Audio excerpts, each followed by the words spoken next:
chaîne de Monkey EDC. Aujourd'hui, une vidéo que je vous avais promis il y a pas mal de temps de ça, lorsque je vous avais fait la vidéo sur tout mon stock en fait. Je vous avais parlé des couteaux fixes. Donc on va voir aujourd'hui quels sont les couteaux fixes qui me suivent. À savoir que je ne porte pas tout le temps des couteaux fixes, j'en porte quelques fois. Essentiellement lorsque je suis en forêt, plus particulièrement dans la propriété, puisque je m'occupe de l'exploitation d'une forêt. Donc j'utilise des couteaux fixes lorsque je vais en forêt parce que c'est un territoire privé, parce que je peux me promener avec un couteau puisque je suis chez moi. Et donc j'en profite un petit peu pour utiliser un couteau fixe. Et puis parce que je trouve qu'en termes d'utilisation, de polyvalence, lorsqu'on est à l'extérieur, un couteau fixe est quand même beaucoup plus confortable et beaucoup plus sécurisant qu'un couteau pliant. Le couteau pliant pour moi reste un couteau EDC qui va être utilisé en milieu urbain ou à la campagne à la limite, essentiellement pour les petites tâches. Mais lorsque vous avez besoin de faire des tâches un petit peu plus compliquées, dans les vignes ou dans la forêt, je vais plutôt utiliser un couteau fixe. Voilà, des couteaux simples qui sont plutôt des couteaux outils. Je ne vais pas manger avec un couteau fixe, je vais plutôt manger avec un couteau traditionnel, pliant, voilà, ou semi-industriel. Mais le couteau fixe, lui, va plutôt être destiné aux tâches un peu lourdes et ingrates que l'on peut demander à un couteau. On va avoir plusieurs modèles. Ce sont généralement des modèles de petit prix, puisque pour moi, ce sont des couteaux outils. Donc, vous n'allez pas trouver de couteaux à 300 €, des trucs un peu trop costauds. Ça reste du traditionnel, ça reste des couteaux que vous avez déjà croisés sur le web ou sur YouTube. Les gens en ont déjà parlé. Certains, je vous en ai déjà fait des vidéos dessus. Voilà, essentiellement, ce sont ce type-là de couteaux qui vont me suivre en couteau fixe. On va commencer par un modèle que j'apprécie beaucoup par le phénomène de son look. C'est ce petit trancheur là, voilà, un couteau super sympa de la marque Gerber. Donc vous voyez, c'est une marque qui se destine plutôt à avoir des couteaux outils. Donc Gerber, qui est une très bonne marque pour moi. Ils ont des outils, j'en ai un ou deux comme ça en fixe. C'est vrai, ils ont des couteaux qui sont vraiment très bien faits. Là, comme vous pouvez voir, vous avez une très belle lame bien épaisse qui peut servir à la limite presque comme un coin pour pouvoir fendre le bois. C'est d'ailleurs pour cela que je l'utilise. Il est livré donc avec son étui Kydex, avec un système de port ceinture. On peut déplacer la hauteur avec les vis, la hauteur du passant ceinture pour pouvoir l'avoir plus ou moins haut selon comme vous souhaitez le porter. Il y a un système de verrouillage ici par pression de l'étui et du couteau dans l'étui pour lui assurer quelque chose de sécurisant. Voilà ce qui pour moi correspond au cahier de charge d'un couteau fixe que je vais utiliser dans les bois ou à la campagne pour pouvoir faire les tâches qui lui sont nécessaires, comme une sorte de couteau de camp en fait. Voilà. L'acier, enfin comment ça s'appelle, le manche lui est une sorte de FRN. Voilà, c'est un couteau que Green Spider avait déjà fait une vidéo complète dessus. Je vous invite bien sûr à aller voir son travail, puisque il a fait du super boulot. Ouais, pourquoi je vais refaire le boulot qu'il a fait. Voilà, donc il en a déjà parlé. Les prix de ce produit-là sont vraiment tout à fait abordables. Voilà, je vous mettrai le lien pour ceux qui souhaitent faire l'acquisition. Je vous rappelle que ce ne sont des liens de chez Amazon non affiliés. Donc voilà, il y a un bon verrouillage, vous voyez, on n'entend pas, il n'y a pas de mouvement à l'intérieur du Kydex. Voilà un des super produits qui moi me suit assez régulièrement, j'aime beaucoup ce petit couteau là. Pour la petite cuisine de camp, ce genre d'outil pourrait faire largement l'affaire. Moi je ne l'utilise pas pour ça, mais c'est vrai que vous voyez, en termes pour cuisine, pour hacher ou quoi que ce soit, c'est vraiment l'outil parfait. Un autre modèle, lui, qui est plus un couteau de tour de cou, mais qui est livré, lui, avec, vous voyez, un passant ici ceinture ou un clip poche, puisque vous pouvez le reverser pour rendre ce port à l'intérieur et donc avoir le qui se glisse dans la poche comme un clip couteau classique et avec simplement le manche qui dépasserait. Vous pouvez tout à fait faire ça pour ça, il n'y a pas de souci dessus. Ce sont des vis cruciformes qui le maintiennent. Alors, l'étui, lui, est en Kydex. On est sur une marque chinoise, hein, voilà. Mais par contre, de bonne qualité, puisque vous voyez, ça ne bouge pas, il n'y a pas de mouvement, ni rien, ni de jeu particulier. Le petit détail, moi, qui me gêne sur ce genre de couteau-là, c'est qu'il n'y a pas de, vous voyez, au niveau de l'étui, il n'y a pas de repose-pouce pour pouvoir sortir la lame facilement. Ça se fait, mais une fois sur deux, lorsque vous tirez, vous vous retrouvez avec l'étui dans la main. Donc c'est un peu le souci, puisque le passant ceinture, lui, est sympa, mais vous voyez, donc il est assez lâche. Et donc il a une rétention qui est assez limitée au niveau de la ceinture, au niveau de la poche. Mais c'est un petit outil qui va très bien, un petit outil pour pouvoir accéder à du taillage de bois très léger, des petites branches, voilà, de la bricole, voilà, des choses vraiment très légères. L'acier est un acier des plus classiques, hein, on est sur du 420, toujours ce type d'acier-là. Voilà, il y a un traitement un petit peu comme ça au niveau de la lame qui le rend sombre. Le côté ajouré n'a aucun intérêt si ce n'est que simplement apporter une certaine légèreté au niveau du poing. C'est un couteau que vous pouvez toucher sur Amazon pour une vingtaine d'euros sans aucun souci. Il est assez polyvalent puisque vous pouvez donc l'utiliser en poche ou sinon vous pouvez l'utiliser comme neck en port ceinture. En port, je veux dire, tour de cou. Pourquoi pas? C'est aussi une façon de pouvoir porter le couteau lorsque vous êtes dans un camp autour du cou. Ça peut être assez sympa à faire. Un autre modèle aussi toujours chinois de chez Amazon, le Omizio. Donc particularité de celui-là, c'est que vous voyez le manche étant donc en G10, mais c'est un manche qui est assez court, ce qui permet d'avoir ici un accès à la lame. Et vous voyez, donc il est très bien fait pour un appui. C'est plutôt un couteau qui va être destiné pour des tâches un petit peu en force, de précision, puisqu'on est très près, comme vous pouvez voir, du tranchant. Il y a un beau ricasso ici pour pouvoir mettre le doigt, pour être un petit peu en sécurité. Et vous voyez, donc, il y a encore des traces dessus, vous voyez, donc de taillage de bois. Donc c'est vraiment le petit outil pour aller chercher les choses précises à faire lorsque vous voulez tailler un bout de bois ou quoi que ce soit. C'est assez sympa. C'est livré bien sûr dans cette superbe étui Kydex. Les intercalaires qui sont ici sont standardisés, ce qui m'a permis, alors ce n'est pas livré avec, mais de pouvoir faire l'acquisition de ceci. Je l'ai fait ça, l'acquisition de ce système de clip, donc il se glisse au fond de la poche. Le couteau est mis dans la poche comme ça et verrouillé par ce système-là, ce qui permet de le de lisser dans la poche avec simplement le manche qui dépasse. C'est super pratique pour pouvoir le transporter. L'avantage ici, c'est que vous voyez, dans la forme du Kydex, il y a la possibilité, vous voyez, d'avoir un point d'appui pour sortir la lame sans forcer. Le verrouillage, lui, par contre, se fait bien, mais il y a un petit jeu à l'intérieur. Voilà. Alors, à vérifier si, à la longue, ça bouge. Pour l'instant, moi, l'utilisation que j'en ai eue, ça n'a pas bougé, je veux dire, il n'y a pas eu de problème dessus. Il y a ici un passant dragon, on peut y mettre, bien sûr, une dragonne. Vous pouvez aussi le porter, si vous le souhaitez, en tour du cou, comme un Nike. Ça se fait aussi facilement avec un bout de paracorde, ça peut se faire. L'acier, toujours même chose, on est sur du petit acier, hein, l'équivalent, on est sur de l'acier inoxydable.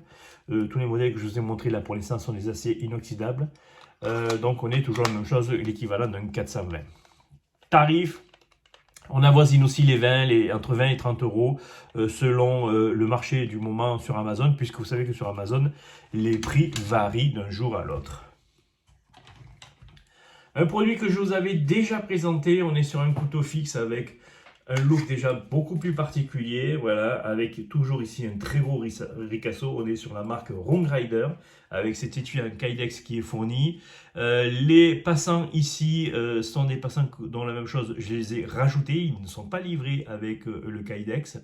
Les emports, par contre les passants ici de Kydex sont référencés pour pouvoir être utilisés avec des systèmes de fixation Kydex standard, hein, donc c'est quand même assez intéressant. Et donc ça, c'est des petits passants ceinture dont j'ai fait l'acquisition sur le site Nasai Tool. Voilà. C'est pas donné, par contre, ces petits passants là, c'est quasiment, les passants coûtent plus cher que le Kydex et le couteau lui-même. Donc pour vous dire. On est sur un petit prix, la même chose. Quelque chose qui ne va pas dépasser les 25 balles, 30 balles maximum. Voilà, la même chose. Ça peut varier un petit peu en ce moment. Roam Rider, un acier des plus classiques. On est sur 420, toujours en acier inoxydable, avec un traitement de la lame un petit peu comme ça foncé, pour lui apporter une certaine protection, soi-disant. On va rester toujours sur un petit couteau chinois, toujours de chez Amazon. L'acier, même chose, là par contre on est sur du D2 au niveau de l'acier. On est sur la marque Tanif, voilà, 7, voilà. Couteau que vous retrouvez donc sur Amazon, même chose, entre 25 et 30 balles, enfin même un peu moins de 25 balles. Ce que j'aime bien moi sur ce couteau, c'est qu'il est assez petit finalement. On est quasiment ouvert sur un couteau de poche au niveau de la taille. Le Kydex, lui, est plutôt bien fait. Il y a un bon verrouillage de la lame, il n'y a pas de jeu dessus. Et puis, il y a ce système de port, alors qui ne sont pas par contre des standardisés, qui vous permet d'avoir un clip poche qui se retrouve, donc qui permet de le glisser d'un côté comme de l'autre, ou à l'intérieur de la poche du pantalon, ou à la ceinture, comme vous souhaitez le porter. Moi, je le porte à la ceinture, mais on peut aussi le porter glissé dans la poche avec un port assez profond. Il y aurait toute cette partie-là qui dépasse au niveau du manche de la poche. Donc, à voir selon votre type de port. On peut bien sûr le porter aussi en tour de cou. D'ailleurs, il est fourni donc avec le port poche et puis bien sûr un cordon paracorde pour pouvoir le fixer autour du cou. Même chose que j'apprécie aussi, ici vous avez un repose-pouce qui permet de pouvoir sortir la lame facilement sans galérer, donc, et en laissant l'étui bien en place à la ceinture ou à la poche comme vous souhaitez le faire. Un autre couteau de la marque Gerber, on est plutôt là sur quelque chose d'un petit peu plus costaud. Couteau fixe avec une forme de lame des plus classiques. La lame est très courte, elle par contre. Ce qui est intéressant dessus, c'est le manche. Voilà, c'est une sorte de manche, un graton. Et le manche remplit bien la main. Voilà, il y a vraiment quelque chose de sécurisant, de confortant. Vous avez ici une petite encoche style J-Ping pour pouvoir bien appuyer dessus pour pas que le pouce glisse dessus lorsque vous faites des coupes en force. Le Kydex, lui, est toujours de bonne qualité. Alors, on est plutôt plus sur un étui plastique que sur du Kydex proprement dit. Avec un système, même chose comme vous pouvez voir ici, un système qui permet de pouvoir le glisser ou à la ceinture ou à la poche ou dans un sac à dos. Le verrouillage, lui, est super sécurisant. Ce qu'il faut savoir, c'est que l'encoche J-Ping qui est ici permet aussi de se clipser à l'intérieur de l'étui pour sécuriser le couteau. Vous voyez le petit clic qu'on entend qui permet à ce que ça ne bouge pas. Il n'y a aucun jeu, bien sûr, dessus. La qualité de fabrication est bonne. On est toujours sur du 420. Le 420 de chez Gerber, c'est un acier qui ne pose aucun problème à l'utilisation. Pour utiliser régulièrement du 420 ou du 440, je vous rappelle qu'il y a quelques années de ça, c'était les aciers Excellence qui se faisaient. Ils sont toujours de très bonne qualité. Bon, ils ont surtout des couteaux outils qui vont plutôt être destinés à des tâches un petit peu lourdes où on va pas prendre trop soin de ce genre de modèle-là. Voilà un petit modèle assez sympa. Là, par contre, on monte plus aux alentours des 35-40 balles sur ce genre de produit-là. Il est un peu cher, à mon avis. Mais bon, la qualité y est. On est sur du Gerber. Un modèle un petit peu particulier, je vous l'avais déjà présenté il y a très très longtemps. On est sur la marque Browning. C'est un couteau qui est plus destiné couteau de chasse. Ou voilà, plutôt de choses comme ça, avec un gros J-Ping aussi. L'acier, c'est du 420, la même chose. C'est fabriqué en Chine. Manche en plastique, tout simplement. Voilà, il n'y a rien de particulier. C'est une belle dimension de lame. Par contre, comme vous pouvez voir, il est beaucoup plus grand que les autres. Il y a un bon aiguisage. L'aiguisage se reprend facilement. L'étui, lui, est en nylon. Un nylon un peu renforcé comme ça, avec des rivets à l'intérieur. La forme a été prémoulée, comme vous pouvez voir, afin de pouvoir glisser le couteau facilement. Il y a une bonne rétention, ça ne se barre pas. Il y a un passant ici ceinture assez large pour pouvoir le glisser dans tout type de ceinture. Voilà un couteau assez sympathique que vous trouvez celui ici, je l'ai trouvé chez mon vendeur de matériel de pêche. Mais vous pouvez trouver ce genre de modèle un petit peu partout, ainsi que sur Amazon. On est la même chose au niveau du tarif, on n'est pas très cher. Hein, on est entre 20 et 30 euros. Selon l'endroit où vous l'achetez. On a donc ici un modèle, lui, un petit peu plus particulier. On est chez la marque Essie, voilà. Couteau designé par Rowan. Alors, que je ne dise pas de bêtises, que je n'écorche pas son nom. Voilà, voilà, c'est la marque des couteaux designés par Rowan. Voilà, c'est du CR2 2,5 ici. Voilà, un couteau assez sympathique. Le manche est en micarta. L'acier est un acier un petit peu plus costaud. Voilà, il était fabriqué aux USA, celui-là.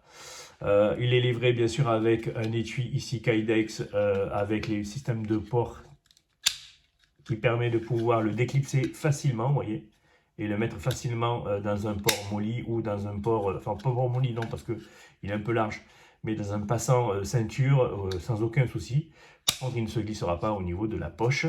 Le Kydex, lui, est de bonne facture. Voilà, ça bouge pas, ça branche pas. Et moi, ce que j'apprécie beaucoup ici, c'est ce petit repose-pouce, vous voyez, qui est bien dessiné, vraiment pour pouvoir sortir et rentrer le couteau facilement. Un clic de verrouillage confirme que le couteau est bien dans son étui, est bien sécurisé. Il y a ici un passant dragon, même chose. Et puis si vous désirez, vous pouvez aussi virer le système de clip et puis pouvoir mettre le porter en neck autour du cou. Mais je trouve quand même qu'il y a une dimension assez importante. Bon, autour du cou, ça pendrait un petit peu beaucoup. Mais ça peut se faire, sachez-le que ça peut se faire.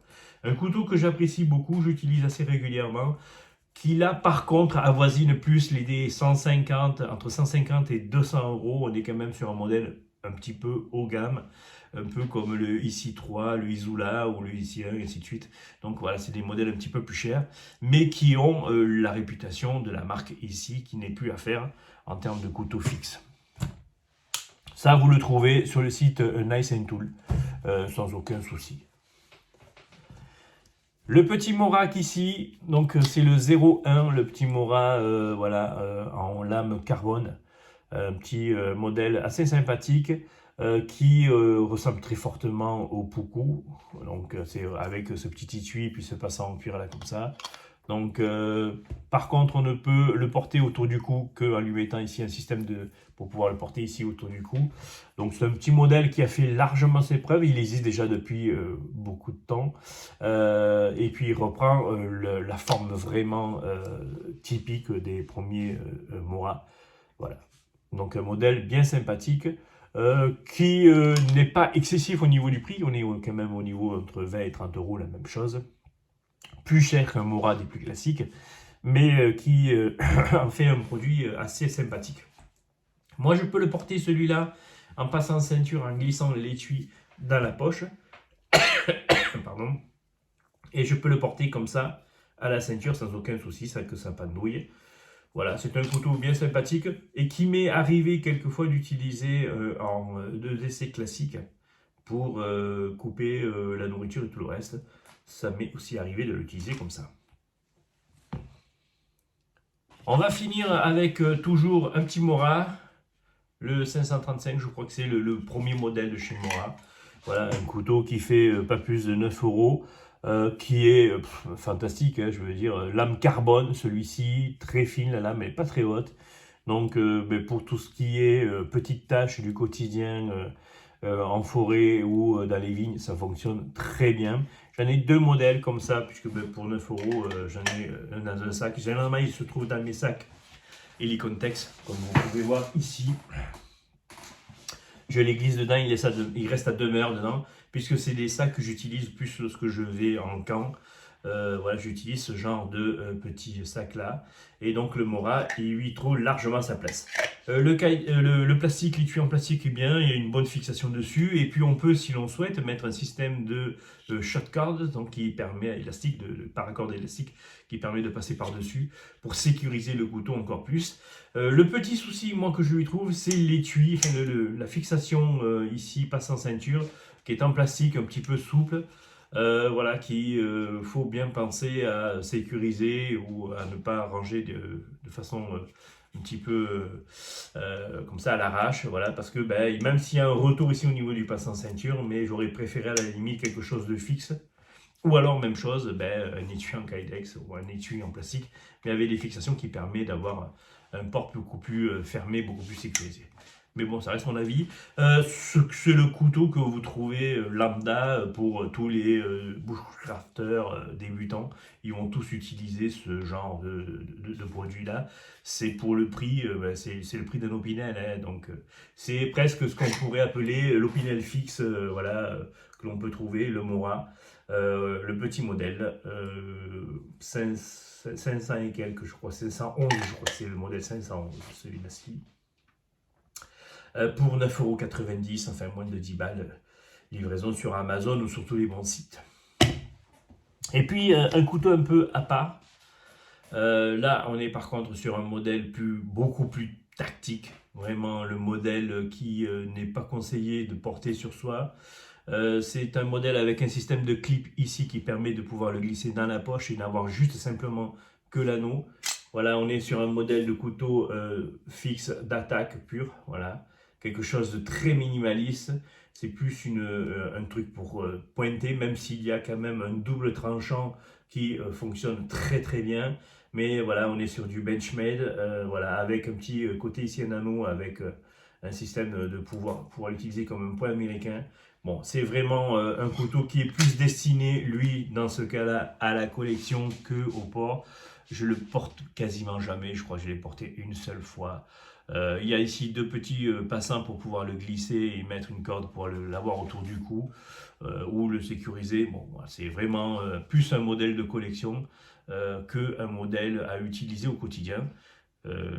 Super interdit de porter ça, quoi. Je veux dire, c'est vraiment le couteau, c'est vraiment le genre d'outil où ça nous pardonnera pas, quoi. Si vous portez ça, même que ça soit à la campagne, que vous faites arrêter par des gardes-chasse, ils vont voir ça, enfin, ils vont vous dire c'est même pas la peine d'en parler, quoi. À justifier, c'est assez difficile. Voilà. Voilà pour les couteaux fixes qui me suivent. Si vous voulez des détails plus particuliers sur un modèle ou sur un autre, on peut faire ça. S'il y en a à peu près pour tous les bourses et pour tous les budgets, vous pouvez les acheter si ça vous intéresse. Il n'y a aucun, bien sûr, participation ni lien affilié à tous ces couteaux-là. Ce sont des modèles que vous pouvez trouver facilement sur tous les bons sites, Nice&Tone et compagnie. Je ne suis pas le seul à les proposer ou à en parler. Voilà, vous avez un panel ici de ce qui se fait en couteau fixe pour une utilisation avec un budget, à tous les budgets, pour une utilisation plutôt voilà, campagne, camping. Voilà, des choses un petit peu comme ça. Je vous remercie. Je vous invite bien sûr à vous abonner si ce n'est pas le cas, à mettre un petit pouce bleu qui satisfait le travail. Excusez-moi, je suis à la sortie d'une petite grippe.